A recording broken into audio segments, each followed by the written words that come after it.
So,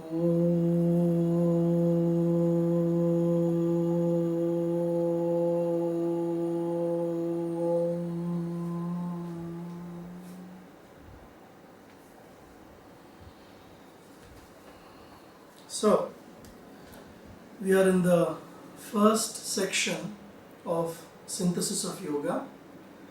This is the introductory section in which Sri Aurobindo talks about the need for synthesis among the various yogic disciplines for effective sadhana. In this chapter, what Sri Aurobindo deals with fundamentally is two questions. One, what is integral about integral yoga? And what is the kind of synthesis that Sri Aurobindo is talking about? When we talk of yogas, we have seen in the previous lectures where we talked about Hatha Yoga, Jnana Yoga, Karma Yoga, Raja Yoga, Bhakti Yoga. Then one should also include, for the sake of completeness, Tantra, which also has a long history of various practices. So all of these put together is a fairly complex system of yogas. And when we talk about synthesis, we have to figure out how do you mix all of these yogas together? Is it even possible? One way to think about it is, okay, maybe we will follow one path at a time and try to slowly go over the different paths. But the challenge of doing that is that each path itself is quite complex and it takes a lot of time. It will be not possible to complete so many different yogas in one lifetime. So if we take synthesis to be a sequence of yogic disciplines in one lifetime, that is just not going to be possible. And also any kind of indiscriminate mixing of various yogic disciplines may actually lead to confusion. So what does synthesis mean? What Sri Aurobindo says is that the synthesis has to be based on understanding certain core principles of different yogic disciplines and applying them to our sadhana.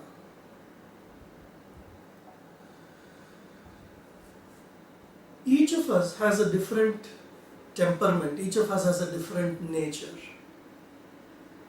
And that also can allow us to pick the yogic disciplines that seem more aligned to our being so that we make spiritual progress. And very often, even when we think about it in a very practical way, we find that our own personality is actually quite broken up into various layers. There is a part of us that has the intellectual curiosity. There is a part of us that is driven by emotions. There is a part of us that is constantly drawn outward towards action. So it is not that each of us can really say that I am a certain personality, therefore I will choose a particular line of yoga.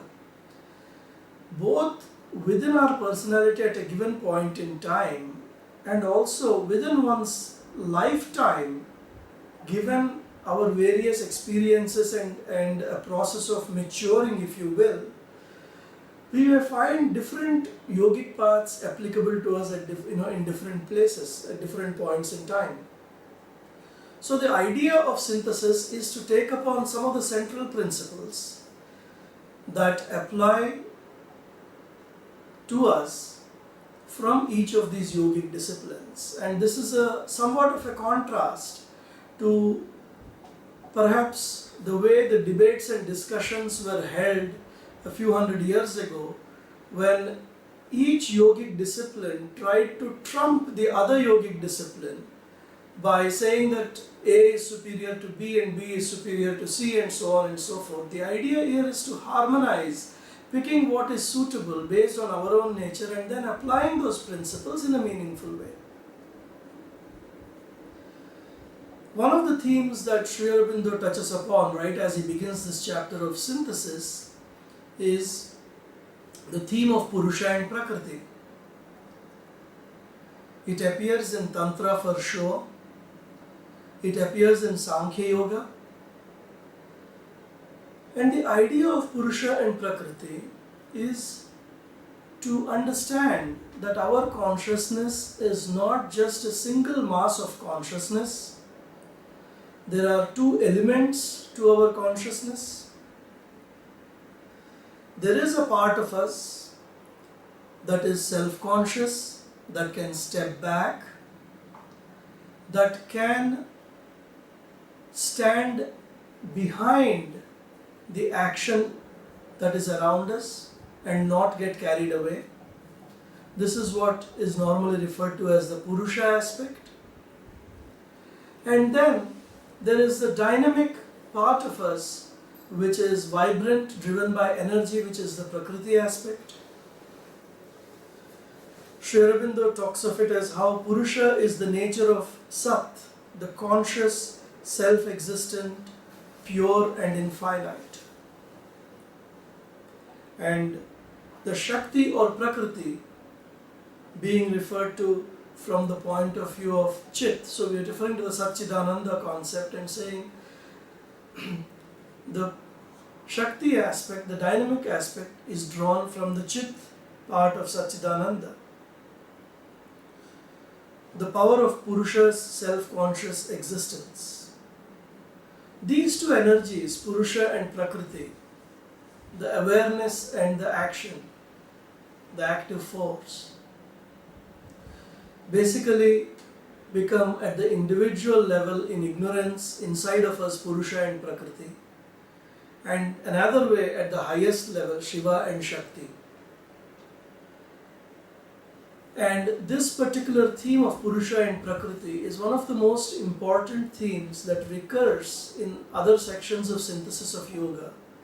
And also from the point of view of individual sadhana, this awareness alone, this ability to stand back from our day-to-day interactions and observe the flow of energy and the tempestuous action with a little bit of detachment, not being carried away, positioning ourselves in the Purusha poise, is a big step in sadhana.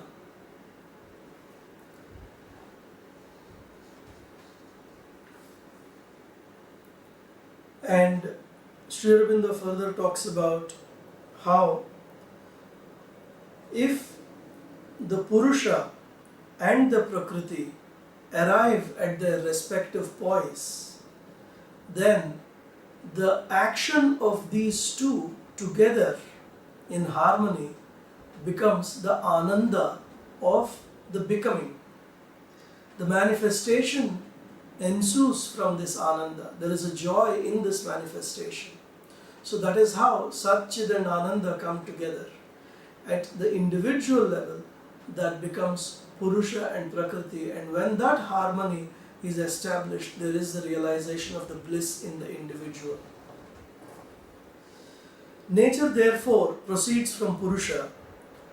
However, there is a higher and lower nature. Lower nature acts through limitation and division and leads a life of ego. Higher nature acts by unification, transcendence of limitations. It is of the nature of knowledge and leads us to life divine.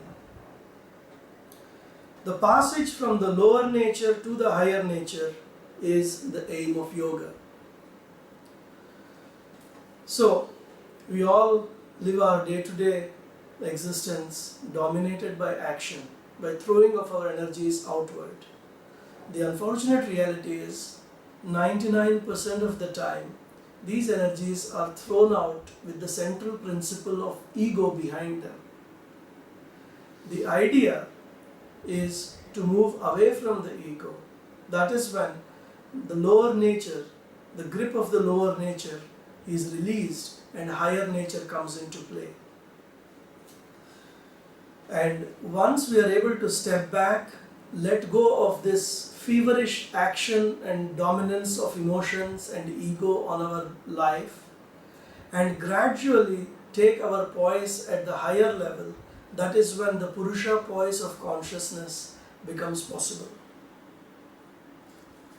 Sri Aurobindo goes on to say, if indeed our aim be only an escape from the world to God, synthesis is unnecessary.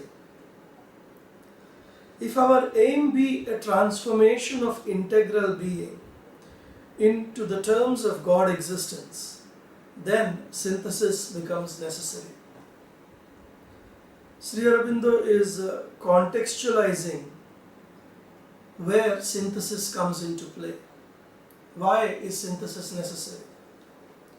In the traditional systems, mukti was the goal. Bhakti Yoga basically talked about how gradually you let go of your desire to be connected to anything else in the world and have all the energies directed towards the divine alone, and eventually you arrive at mukti. There are different ways of arriving in that mukti, and we will see what they are. If our goal was to turn our back upon the world and become a recluse, then perhaps synthesis is not necessary, is what Sri Aurobindo is saying. However, if our goal is transformation of our integral being in terms of God existence, then synthesis becomes necessary. The method we have to pursue then is to put our whole conscious being into contact with the divine and to call Him to transform our entire being into His. The method we have to pursue is to put our whole conscious being into contact with the divine and let Him transform our being. This is where we get into the detail, where gradually we are offering ourselves to the divine and letting the divine energies move us. Sri Aurobindo goes so far as to say, God becomes the sadhaka of the sadhana. We invoke the divine and let the divine do the sadhana. The God becomes the sadhaka of the sadhana. Every aspect of our being is gradually surrendered. This is how the progression of the integral yoga has to work.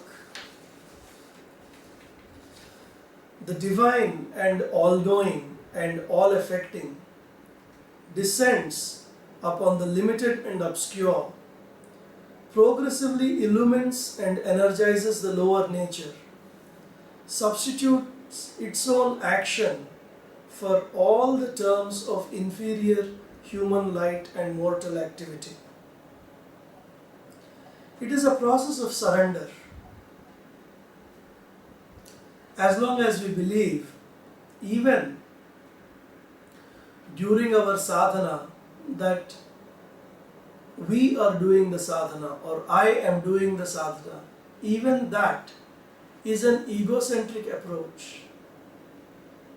The effort of the sadhana itself has to be offered to the divine, and a realization has to come to us that even the possibility of doing sadhana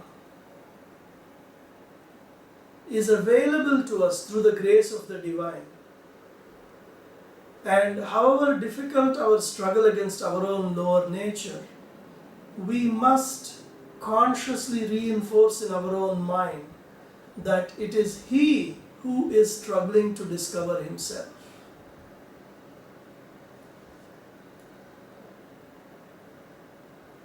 It is the divine seeking the divine.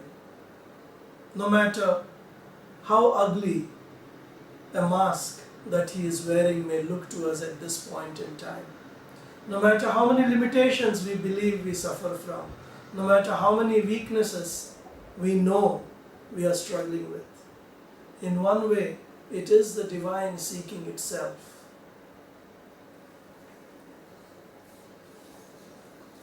At a practical level, what this means is a gradual, detailed, minute surrender of ego.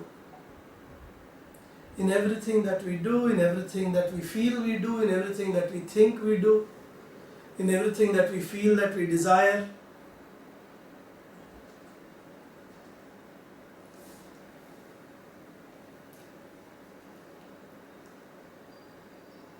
There is no shortcut or easy sadhana. It needs colossal faith, absolute courage, and unflinching patience. In one way, for those of us who have turned to Mother and Sri Aurobindo, accepting the Mother and working with the Mother makes a huge difference in this process of surrendering the ego. The more we are able to invoke her in every action that we do, the more we are able to ask her to help us with every struggle that we go through, the more we are able to accept her as our refuge. Perhaps the more we are in the process of receiving the divine grace, and the more we are in the process of the transformation happening inside of us, the transformation of our own nature, the integral yoga.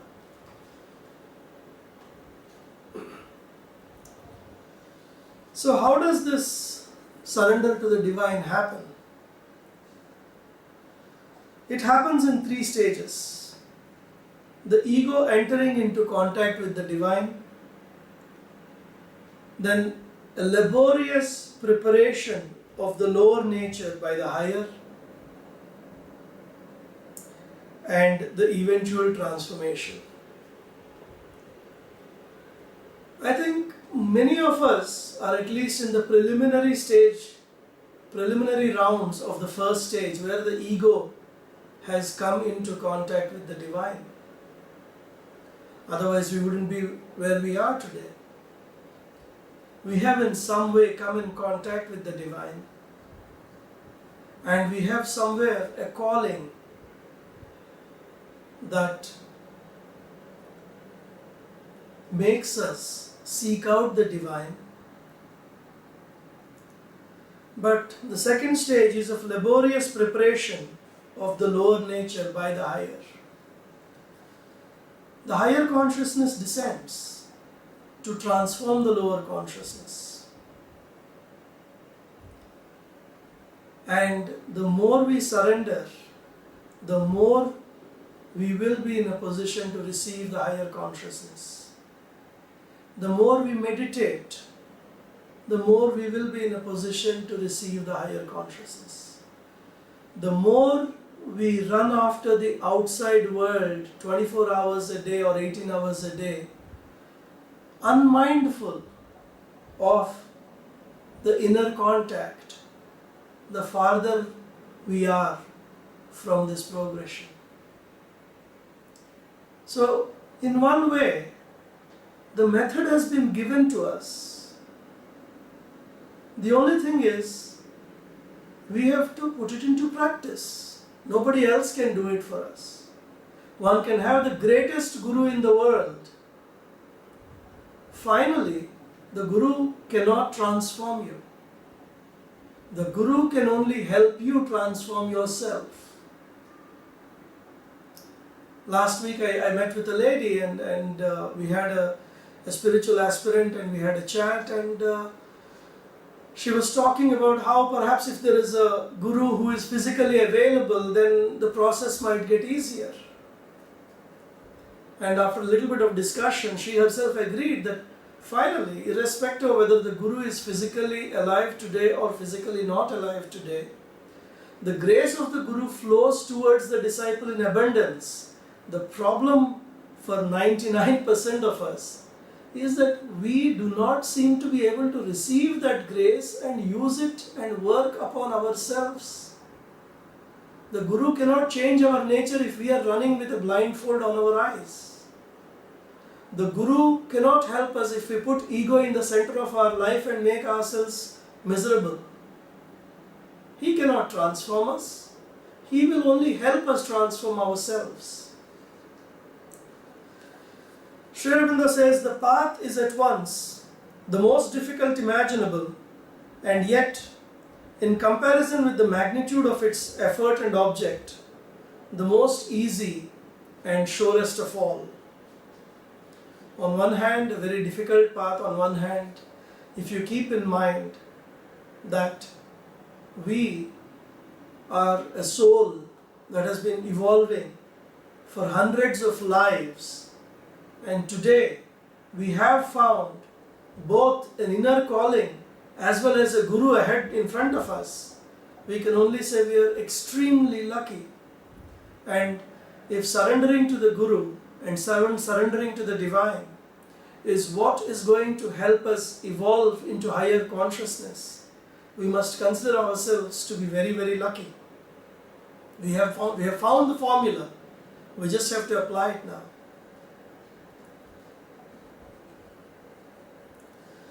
So when the higher nature acts upon the lower nature, there are three outstanding features, Sri Aurobindo says, of the action of the higher nature upon the lower nature.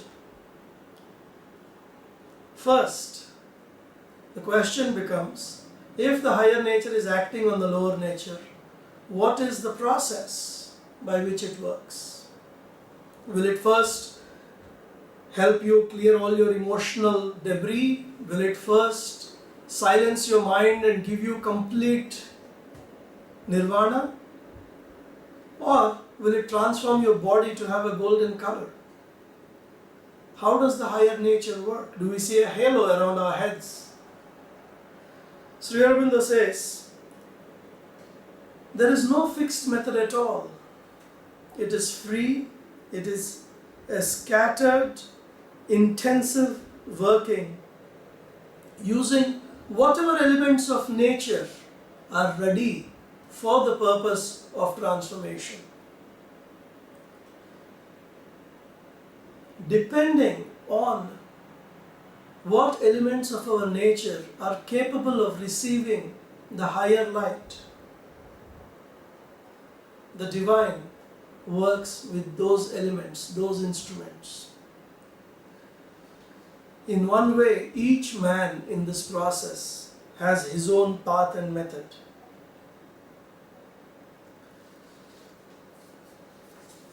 The second, the Divine accepts all the elements in each individual's nature as such, without rejecting any element, and compels all to undergo a divine change. It is we in our ignorance that divide our own nature into good and bad. And more often than not, we eagerly jump to apply that principle to others around us. But for the Divine, no element in the nature is to be rejected, excised. All of them are to be transformed because each element of our nature is there for a particular purpose. In some cases, it may have already served the purpose and therefore it is not required today. In some cases, it is still in its animalistic form and it needs to be polished, cleansed and elevated. But whatever it is, each of these elements is gradually transformed. It is not the inherent capacity, but the innate sincerity. Sri Aurobindo writes this in Letters on Yoga. It is not the inherent capacity, it is not your capability, but it is your sincerity that counts in this process of transformation.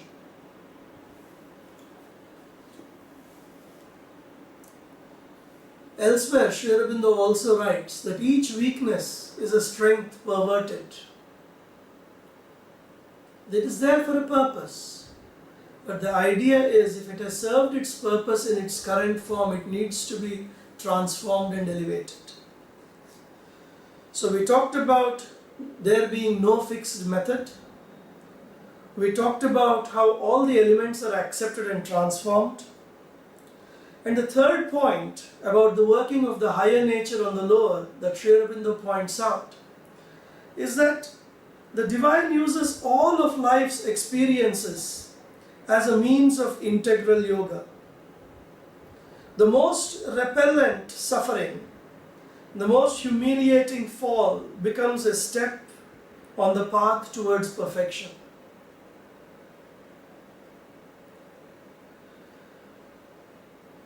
Sometimes we ask ourselves when we behave badly, or when life subjects us to what we consider to be unfair misery, why does this happen? Why is it happening to me? Why does it happen to me? Why do I behave this way? There are karmic reasons. There is a momentum of karma that is behind us, accumulated over dozens, hundreds of lives, and all of it cannot be negated. The fact that we are interested in perfection doesn't make us ready for perfection. It takes time. The different parts of our being have different degree of acceptance of the divine grace. All of them do not have the same level of maturity and willingness. And whatever our experiences, the divine uses them for progress on the path towards perfection. That does not give us a license to behave according to our innate nature. Mind still has a function. Discrimination still has a function.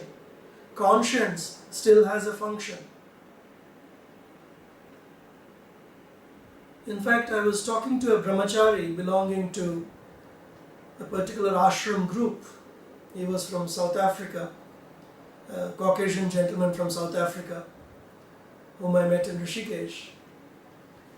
And he says, one of the important traits to become a sannyasi and to be on the path of a sannyasi is to be constantly vigilant. Vigilant against our own thoughts, vigilant against our own nature and the impulses of our nature, vigilant against the senses and how they are constantly being bombarded and reacting to what bombardment they are receiving. Vigilance is necessary. Once we accept that the path of yoga and the path of progress is what we want, then vigilance becomes our eternal companion. We don't have the license to behave as we please. At the same time, we do not need to carry upon us the burden of guilt that we are sinners. We have to accept that there are different parts of our being, some of them more ready than the others to make progress, but eventually the integral progress would transform all of them.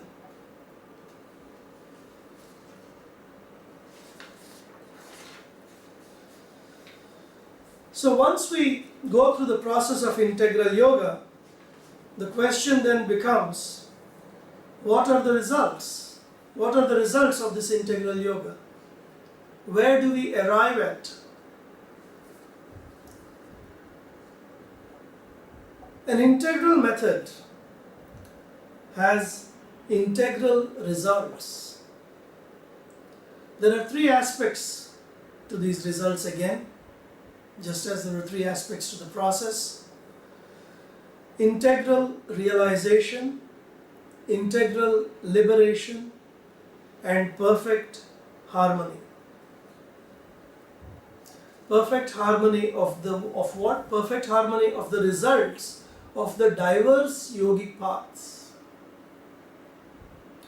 So let us look at the first one, the integral realization. There is an indistinguishable unity in self. There is a realization that there is a God who is behind this creation. There is also an integral unity of the diverse activities of the world and of the creatures, that there is God in everything in creation. The realizations progressively expand. One realizes that our place in the world is for a purpose. The melancholic approach that we are the victims of a fate that is beyond our control disappears. One realizes that we are indeed fortunate to have discovered a path that allows us to move beyond our own current limitations and arrive at the divine Godhood. As we apply ourselves on the path of sadhana, we arrive at a stage where we begin to see that everything in this universe around us is placed there for a purpose by the divine. Not only do we see and understand that there is a purpose of the divine, we also see and understand that at the heart of everyone and everything around us, there is the divine. Everything around us is indeed a manifestation of God. There is God in everything. We also realize that everything that exists around us and including us is submerged in the universal consciousness. There are universal energies swirling around us. We may be conscious or unconscious. There is divinity swirling around us. We may be conscious or unconscious. We may be open or closed to it. Not only this planet, but this entire universe, all these galaxies are floating in an awareness that is far beyond them. Not only do we see that there is God in everything, we see that everything is inside of a God. These are the integral realizations that one arrives at when Jnana Yoga, Bhakti Yoga, Raja Yoga, all the results of these paths open and flower inside of us. This is the integral realization of the Divine Being.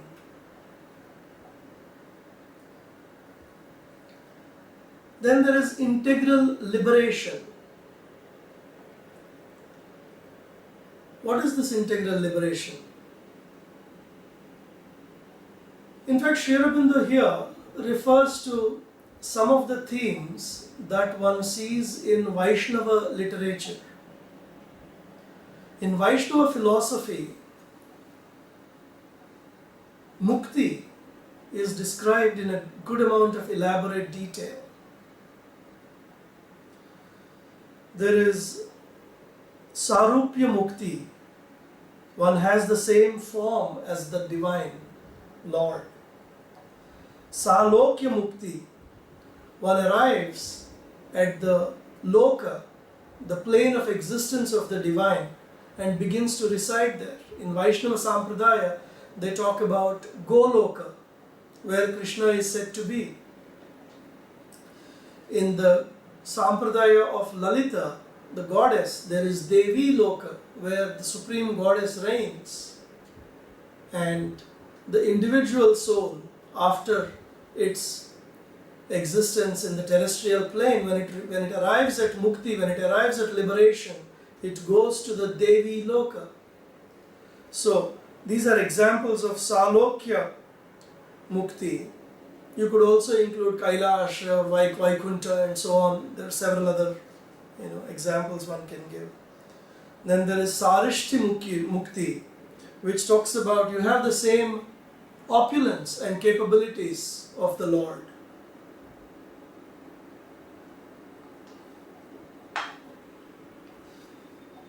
And then there is Samipya Mukti, intimacy or close proximity with the Lord. You become an attendant of the divine. You live in their proximity. You not only live in that plane, you actually live in their proximity. And Sayujya Mukti, you merge with the Lord. In fact, Sri Aurobindo defines it slightly differently, and he says unbroken contact of consciousness with the divine. Sayujya Mukti is where the seeker merges his consciousness with the divine. And there are different thoughts on this. In the Bhakti Sampradaya, some of them say, "O Lord, I do not wish to merge my consciousness with yours. Give me an eternity where I get an opportunity to worship you."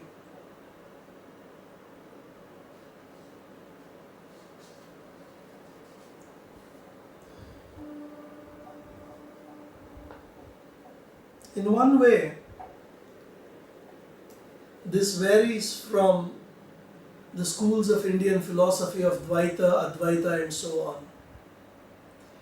But coming back to these various muktis, these are the various muktis that exist in the Vaishnava Sampradaya, and Sri Aurobindo here says that the result of integral yoga gives not only Sayujya Mukti, which is basically a continuous unbroken contact with the divine consciousness, basically becoming that divine consciousness, and Salokya Mukti, which is continuous existence consciously in the state of Satchidananda. That is how Sri Aurobindo defines it.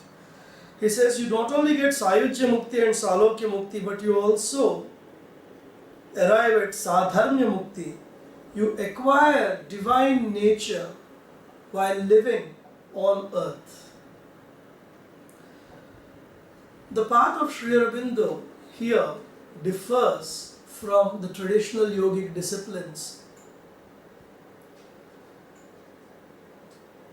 The traditional yogic disciplines, at least as they were practiced several hundred years ago, talked about how there is a need for the sadhaka to shut away from the world, shut himself away from the world and practice and live separately. The integral yoga of Sri Aurobindo constantly talks about how the idea of embodying divine consciousness should not be separate from the world, but it should be while the person is in the world. Though keep in mind, and this is a very important distinction here, in Synthesis of Yoga, Sri Aurobindo himself says there may be periods for which the seeker has to step away from the world, shut himself away from the world. That may still be required for a period, but that is the period during which the seeker is training his own nature, controlling his own nature, strengthening his own nature.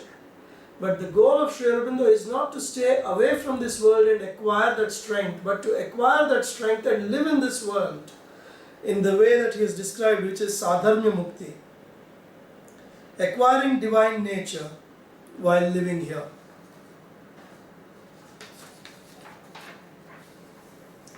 And then we come to the third aspect of the integral method and the integral results, which is the perfect harmony of the results of karma, jnana and bhakti yoga.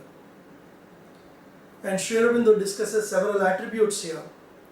He talks about how when we arrive at the fruition of integral yoga, when we arrive at the culmination of this path, where we have synthesized all these yogic disciplines and taken the central principles from all of these yogic disciplines and applied to ourselves, there would be a complete release from ego, There would be an identification of one being in all and beyond all.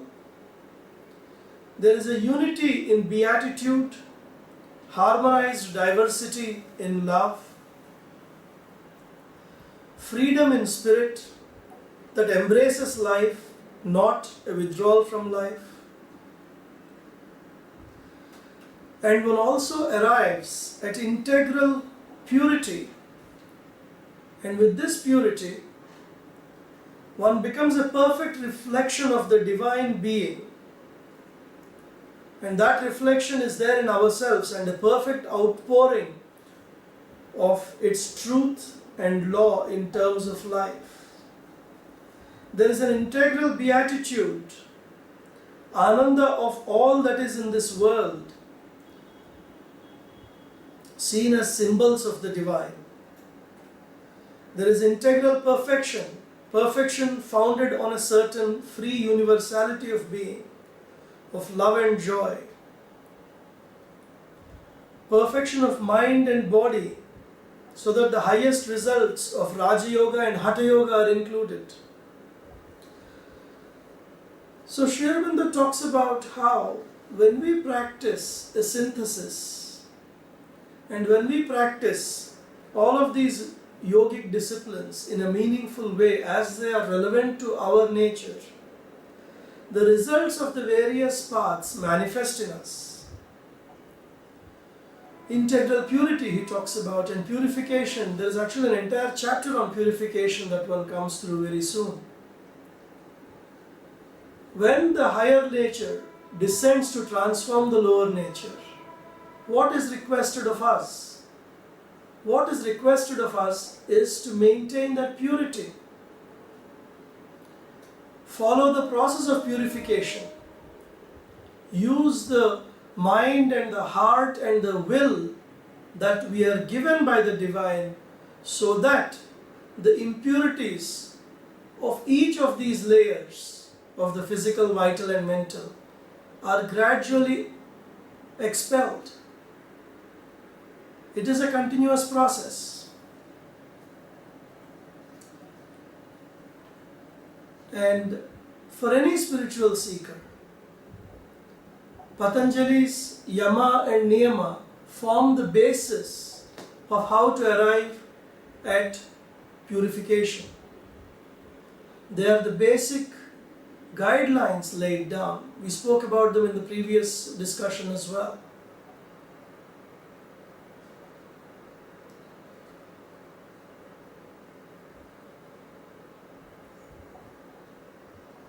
Then there is after integral purity is the integral beatitude, where we derive joy as we live through life, seeing everything around us as an expression of the divine.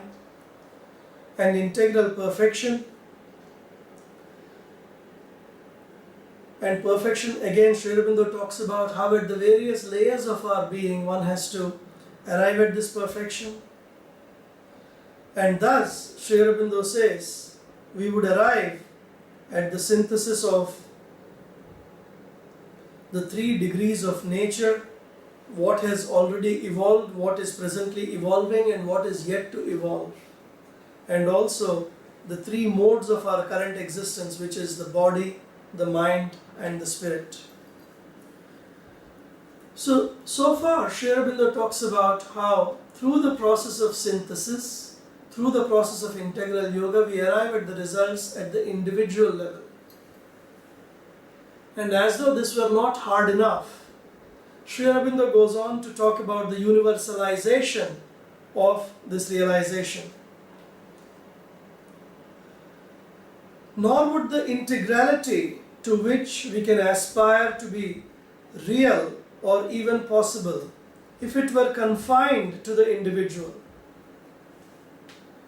Since our divine perfection embraces the realization of ourselves in being, in life, and in love through others as well as through ourselves, the extension of our liberty and of its results in others would be the inevitable outcome as well as the broadest utility of our liberation and perfection. he talks about how the individual transformation alone is not sufficient. It has to be the transformation of the human race,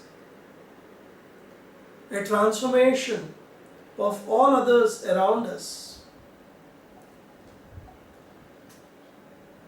The divinizing of the normal material life of man in the individual and the race by this integralization would thus be the crown alike of our individual and our common effort.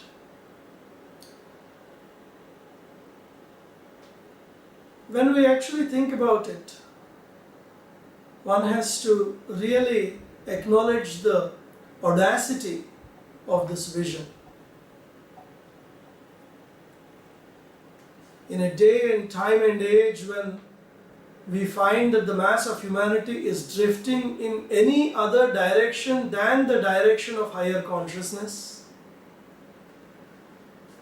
and at a time when we find that our own individual sadhana and individual progress is so difficult because the transformation is such a time-consuming process if you look at it purely from the point of view of individual effort and the tenacity of nature and the difficult elements that are inside of us.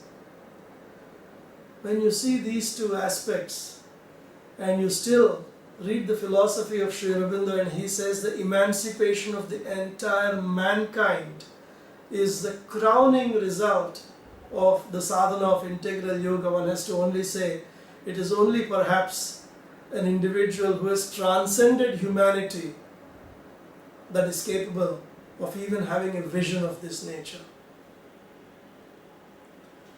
Kingdom of heaven within, reproduced in the kingdom of heaven without. Fulfillment of the great dream cherished in different terms by the world religions.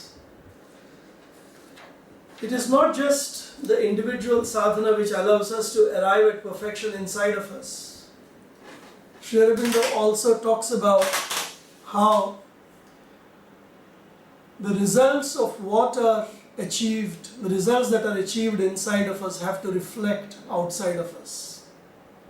And not only do they have to reflect outside of us through our actions, they have to reflect outside of us, around us, as other individuals get transformed. And that is what he says has been always the goal of any religion that has been founded, that the man exceeds himself and rises beyond himself and arrives at God. And what he is talking about is that this is the goal of all religions and this is the process of sadhana through which it can be achieved. So that completes Chapter 5, which is synthesis of part 1 of Synthesis of Yoga. From next week, we can take up the Karma Yoga section of Synthesis of Yoga. It is going to be a fairly prolonged process as we go through Synthesis of Yoga because it is about 72 chapters, and how much ever one tries to distill it into short, meaningful discussions and lectures, it still takes its own time. So we'll try to do our best bringing together the main themes and trying to compact them into 45-minute to maybe 1 hour lectures, and then we'll take it from there. Any questions, comments?